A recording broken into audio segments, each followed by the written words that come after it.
দেখতে পাচ্ছেন ফুটবল যাওয়ার এই হচ্ছে আমাদের মেন গেট বলা যায়। তো আমরা চলে এসেছি ফুটবল দরবার শরীফে ঢোকার গেট। তো চলুন ভেতরে কি দেখবো না দেখবো, আর যেহেতু আমার ফার্স্ট টাইম যেটা আমি জানবো সেটাই আপনাদের মধ্যে তুলে ধরবো। তো দেখতে থাকুন বেঙ্গল ব্লগ 2.0। তো চলুন।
আছে ঢাকা আছে, কেন মানুষ ওই যে ফুল টুল ছুঁড়ে পাল্টিতে দিতে, ওই জন্য ওটা ঢেকে ঢেকে রাখা আছে। দেখা যাবে কি বাইরে থেকে বুঝতে পারা যাবে? বুঝতে পারেন যে ঢাকা আছে চল। ও হ্যাঁ,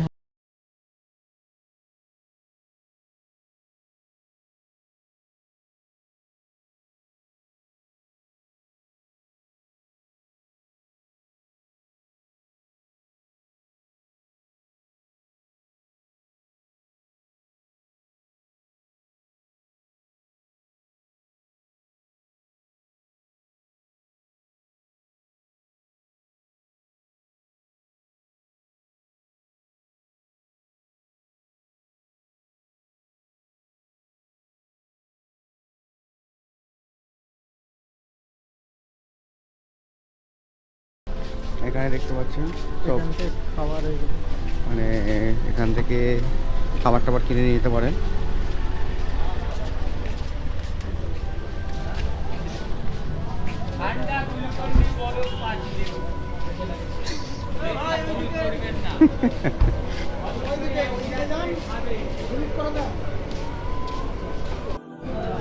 তো আমরা জোহরে নামাজ পড়লাম দাদা হুজুর পীর কেবলার মসজিদে। তো মাটির মসজিদ, বহু পুরানো। তো আমরা এখন নামাজ পড়ার পর আমরা খাওয়া দাওয়া তো করতে হবে, তো আমরা চলে এসেছি খেতে। এখানে দুটো হোটেল আছে, তার মধ্যে আমরা সিদ্দিকিয়া হোটেলে খাচ্ছি। হোটেল এটা এই হোটেলটার নাম। আর আমরা আছি অ্যাকচুয়ালি দুজন, আমি আছি আর আমার খুবই প্রিয় একটা বন্ধু আনিসুর, দেখতেই পাচ্ছেন এখানে। আর দেখতে পেলাম দুটো হোটেল। আমি ফার্স্ট টাইম যেহেতু এসেছি, কোনটা ভালো কোনটা খারাপ জানি না, কিন্তু এই হোটেলটা প্রচণ্ড ভিড় আছে বলে তো আমি এই হোটেলটাই মানে ভাবলাম যে ভালো খাওয়া দাওয়া হবে, এই রেট ঢুকবো। তো চলুন খাওয়া দাওয়া করে নেওয়া যাক, তারপর বাকিটা দেখাবো। আবার চোখ রাখুন।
ইসলামিক পুনর্জাগরণ তারা তৈরি করতে পারে। পীর আবু বকর সিদ্দিক রাদিয়াল্লাহু তাআলা সংক্ষেপে সেই কাজটাই করার জন্য তাকে তার অবদান রয়েছে।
হয় যারা সমাজে বাংলা ভাষায় ইসলাম চর্চার জন্য তাদেরকে কখনো তিনি বেতন দিয়ে কাউকে রেখেছেন, আবার কখনো কেউ অবৈতনিক স্বেচ্ছাসেবী হয়ে তারা এই কাজটা করেছেন। এইভাবে বাংলাতে প্রচুর মানুষের কাছে তিনি ইসলামের চর্চা পৌঁছে দিয়েছেন। 20টারও বেশি পত্র পত্রিকাকে তিনি তার জীবনে প্রচার করেছেন, প্রকাশ করেছেন এবং তার পৃষ্ঠপোষকতায় চলেছে। এবং তার জীবদ্দশার সাথে তিনি কিছু কম বেশি 2000-এর তার মুরিদ বা তার অনুরক্তদের অধীনে 2000-এর বেশি তিনি বইপত্র লেখালেখি করিয়েছেন। আর একটা কথা আমি ছোট্ট করে বলে শেষ করব, সেটা হচ্ছে পীর আবু বকর সিদ্দিক রহমাতুল্লাহ আরেকটা বড় অবদান যেটা ছিল, সেটা হচ্ছে মাদ্রাসা প্রতিষ্ঠা। এই বাংলার বুকে এটা ঐতিহাসিকভাবে প্রমাণিত যে পীর আবু বকর সিদ্দিক রহমাতুল্লাহ আলাইহি 700টা মাদ্রাসা তৈরি করেছেন এবং 800টা মসজিদ তৈরি করেছেন, এবং পরবর্তীকালে তার সন্তানেরা এবং তার অনুরক্তরা আরো অনেক বেশি মাদ্রাসা এবং মসজিদ প্রতিষ্ঠা করেছেন। এই সমস্ত কাজগুলো যেগুলো মানুষের যে একদম সাধারণ গ্রামে পর্যন্ত, গ্রাম লেভেল থেকে একদম শুরু করে, গ্রাসরুট লেভেল থেকে নিয়ে শুরু করে একদম এলিট মানে সাবঅল্টার্ন থেকে নিয়ে এলিট সম্প্রদায় পর্যন্ত সকলের কাছে ইসলামকে পৌঁছে দেওয়ার যে পদ্ধতি পীর আবু বকর সিদ্দিক রহমাতুল্লাহ গ্রহণ করেছিলেন, সেটা বাংলার বুকে একটা অভিনব পন্থা ছিল এবং তার জন্যই আজকে বাংলার মানুষের কাছে তিনি এখনো পর্যন্ত প্রচুর শ্রদ্ধার এবং ভালোবাসা। আর উনি এসেছিলেন উনি কি আমাদের বাঙালি ছিলেন? হ্যাঁ, উনি বাঙালি ছিলেন। ওনার জন্ম হচ্ছে 1845-এ। তার জন্ম ফুরফুরাতেই। তিনি পীর আবু বকর সিদ্দিক রহমাতুল্লাহ ফুরফুরাতেই তার জন্ম। তিনি বাঙালি হিসাবেই তিনি বাঙালি, যে এবং তার জন্ম এখানেই। তার পূর্বপুরুষদের মধ্যে থেকে অনেক উপরে মনসুর বাগদাদি রহমাতুল্লাহ আলাইহি, তিনি একদম যখন মানে এর সময়তে চেঙ্গিজ খানের সময়তে যখন বাগদাদে আক্রমণ করেছিল চেঙ্গিজ খান, সেই সময়তে তিনি ভারতবর্ষ অনেকটা নিরাপদ ছিল রাজনৈতিকভাবে এবং স্থিতিশীল ছিল, তখন তিনি ভারতবর্ষে চলে আসেন এবং এর সাথে সাথে তিনি এই অঞ্চলে ইসলামের খেদমতের জন্য কাজ করেছিলেন। তো তখন থেকে এই প্রায় ধরেন 10টারও বেশি একটা মানে বলা যেতে পারে কিছু কম বেশি 10টা পূর্বপুরুষ ধরে পীর আবু বকর সিদ্দিক রহমাতুল্লাহ আলাইহি বাংলাতেই বসবাস করেছেন। আরেকটা জিনিস হচ্ছে মানে আমি কোনো রাজনীতি করিনি আর করতেও যাইনি, কিন্তু এখন মানে ফুরফুরাটা অনেকটা রাজনীতির একটা জায়গায় পৌঁছে গেছে। তো এটা মানে আপনি কিরকম মানে যে আমি যেটা দেখেছি সেটা হচ্ছে পীর আবু বকর সিদ্দিক রহমাতুল্লাহ আলাইহি তাকে যদি সহজ কথায়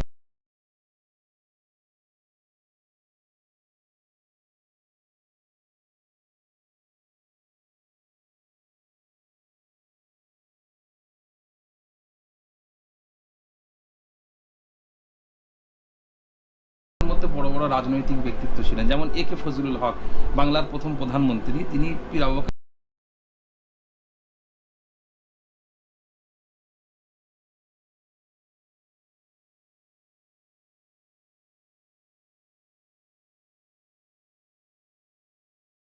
এবং সব থেকে বড় কথা হচ্ছে রাজনীতি তো মানুষকে নিয়ে, এবং পীর আবু বকর সিদ্দিক রহমাতুল্লাহ আলাইহির জনপ্রিয়তা এত বেশি ছিল যে তার এই জনপ্রিয়তা থেকে রাজনীতিতে তার প্রভাব অবশ্যই লক্ষ্য করা গেছে।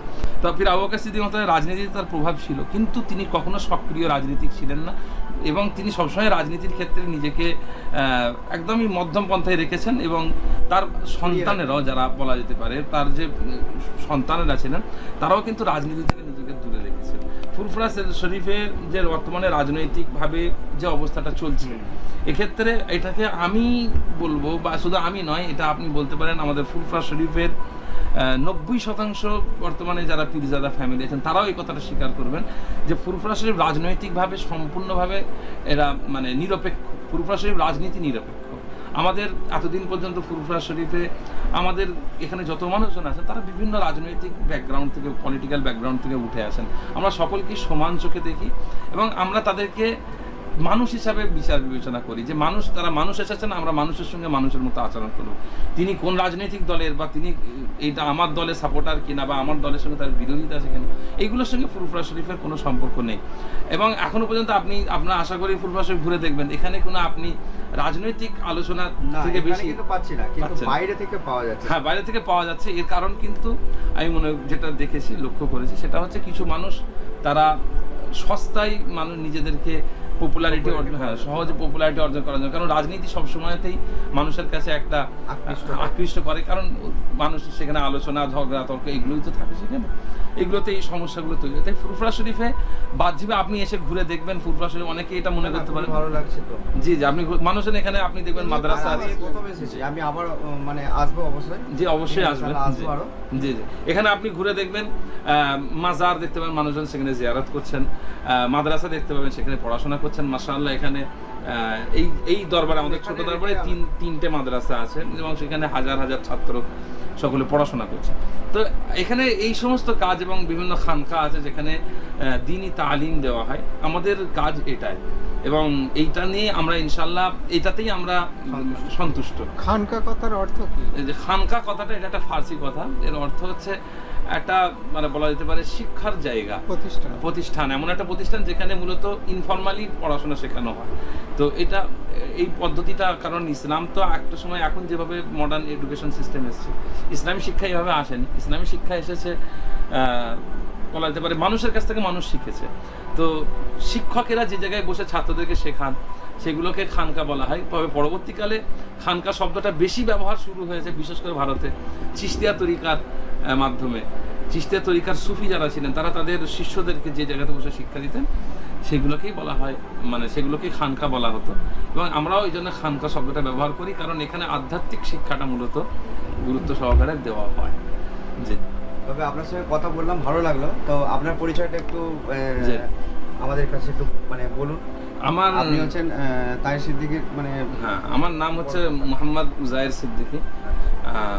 আমার পিতা হচ্ছে মোহাম্মদ আবু তাহের সিদ্দিকী। আমি হচ্ছি ছোট হুজুর পীর কেবলা রহমাতুল্লাহ আলাইহ, অর্থাৎ পীর আবু বকর সিদ্দিকী রহমাতুল্লাহ আলাইহের ছোট যে সন্তান, ছোট হুজুর পীর কেবলা রহমাতুল্লাহ তাকে বলা হয়। জুলফিকার আলী সিদ্দিকী রহমাতুল্লাহ আলাইহ, তাকে সুলতানুল ওয়াইজিন বলা হতো, বা যারা ওয়াইজ মানে যারা বক্তাদের সম্রাট বলা হতো তাকে। তো এবং তার সাথে সাথে আশিকে রসুল, তাকে এই পদবী তাকে খুব সুন্দরভাবে ব্যবহার করা হতো, তার জন্য আশিকে রসুল তাকে বলা হতো, যে আমাদের নবী হযরত মুহাম্মদ মুস্তাফা সাল্লাল্লাহু আলাইহি সাল্লামের একজন সত্যিকারের অর্থে তিনি প্রেমিক ছিলেন, এবং সেই মানে তিনি হচ্ছেন আমার দাদাজান। তাকে সকলে সাধারণ মানুষ, বাংলার মুসলমানরা তাকে ছোট হুজুর পীর কেবলা রহমাতুল্লাহ হিসেবেই জানে। আর আপনার মানে আপনি পড়াশোনা মানে কোয়ালিফিকেশনটা? পড়াশোনা বলতে আমি প্রথমে হিফজ করেছি, অর্থাৎ কোরআন শরীফ মুখস্থ করেছি 30 পারা। পশ্চিমবাংলার মানে প্রথম? পশ্চিমবঙ্গের প্রথম হয়েছিল আমি 2020 সালে, তখন আমি ফাজেলে আর কি, যেটা মাদ্রাসা এডুকেশন বোর্ডে আর কি উচ্চ মাধ্যমিকের সমতা রাখে, সেইখানে আমি ফাজেলে রাজ্যে প্রথম হয়েছিলাম যুগ্মভাবে, আমার সাথে আরেকজন হয়েছিল। তারপরে আমি আরবিক নিয়ে পড়াশোনা গ্র্যাজুয়েশন করেছি আর কি, করে এখন আমি কলকাতা ইউনিভার্সিটিতে মানে এমএতে আমি এবারে চান্স পেয়েছি আরবিকে এমএ করার জন্য, তো ওটাই কন্টিনিউ করবো আর কি। ঠিক আছে, ধন্যবাদ অনেক আপনার এই মূল্যবান সময়টা দেওয়ার জন্য। যে না আপনাদের সঙ্গে সময় দিতে পারে আমার ভালো লাগলো অনেক, আলহামদুলিল্লাহ। জি ঠিক আছে, দোয়া করবেন। ঠিক আছে, আসুন। তো মানে আপনাদের কাছে তুলে ধরলাম, তো আশা করি। আর এই লাইব্রেরি দেখতে পাচ্ছেন, এখানে অশেষ অশেষ অশেষ গ্রন্থ আছে। গ্রন্থ এখানে দেখতে পাচ্ছেন, নানান ধরনের বই।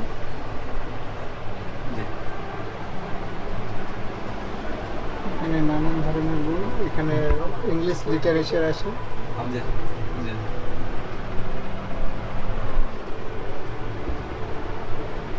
এই আমাদের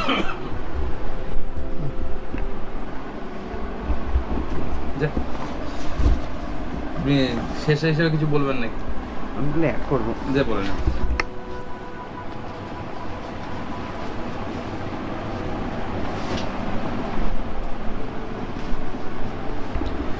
তো আরও তথ্য জানবো এবং আপনাদের জানাবো। তো আরও মানে বাকি আছে যেগুলো, তো সঙ্গে থাকুন। এইভাবে আরও মানে অনেক অজানা তথ্য আপনাদের কাছে তুলে ধরবো, তো দেখতে থাকুন। ছোট হুজুর পীর কেবলা রহমতুল্লাহ আলাইহ, ওনার কম্পাউন্ড এটা, মাজার শরীফ ওদিকটায়, আর ওদিকটায় অফিস, আমার ফাউন্ডেশনের চেম্বার, সব কিছু এখানেই আছে। আর আমরা এখন তো আমরা বেরিয়ে যাচ্ছি এখান থেকে।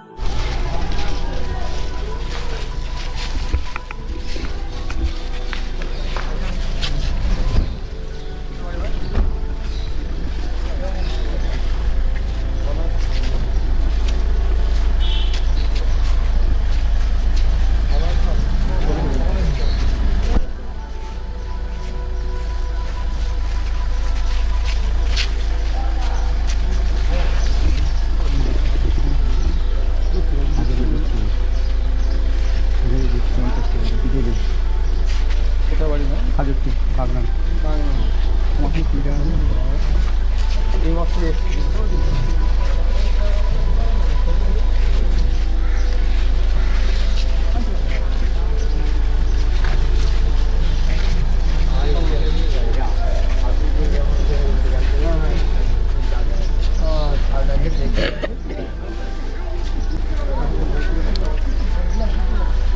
হাজরটি বাড়ি আপনার? হাই মাদ্রাসার ওখানে? হাই মাদ্রাসা, বাইনান অঞ্চল।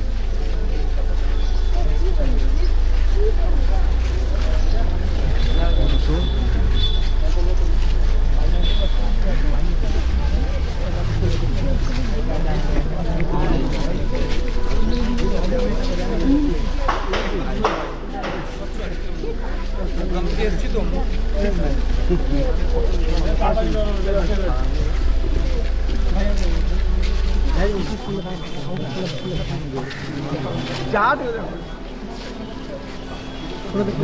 ঠিক আছে, ভালো থাকো। হ্যাঁ, বলে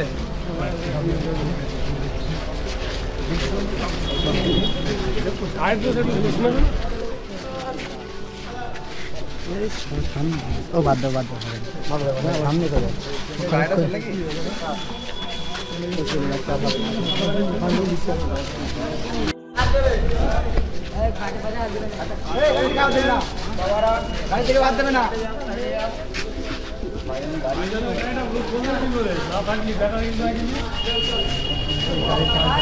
গাছটা ভাঙলো কেন?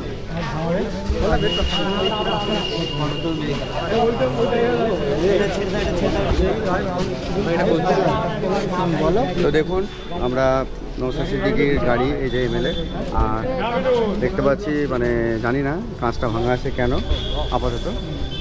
আর এই হচ্ছে গাড়ি, ব্ল্যাক কালার। আর এই হচ্ছে হুজুরের বাড়ি, আমাদের বিধায়ক সাহেব। বহু এখানে ওনার অনুগামী আছেন, দেখা করতে এসছেন। তো আমিও এসেছি তার মধ্যে, আর ফুরফুরা এসেছি। তো এখানে এমনি ছিলেন না উনি? উনি ছিলেন না, তবে আমরা আমাদের এখানে দেখা করতে আসার সময় বললো যে উনি বাড়িতে নেই, উনি আছেন। তো আমরা বেরিয়ে যাচ্ছিলাম, জাস্ট বেরিয়েছি, তারপরে উনি ঢুকলেন। তো যাই হোক, কপাল সাথ দিয়েছে। আর এই হচ্ছে গাড়ি, আর উনি ঢুকে গেলেন জাস্ট বাড়িতে, রুমে ঢুকে গেছেন। তো খুবই ভালো লাগলো এবং খুবই মানে বিনয়ের সঙ্গে কথা বললো আমাদের সঙ্গে। আর এইরকমই হওয়া দরকার মানুষের। তো চলুন আরও কি দেখা যায়। হ্যাঁ, একজন বিধায়ক হিসাবে সাধারণ মানুষের সঙ্গে যেভাবে কথা বললেন, তো খুবই ভালো লাগলো। এরকম খুবই ভালো লাগলো পার্সোনালি। তো আমরা বেরিয়ে যাচ্ছি টাটা করে এখানে।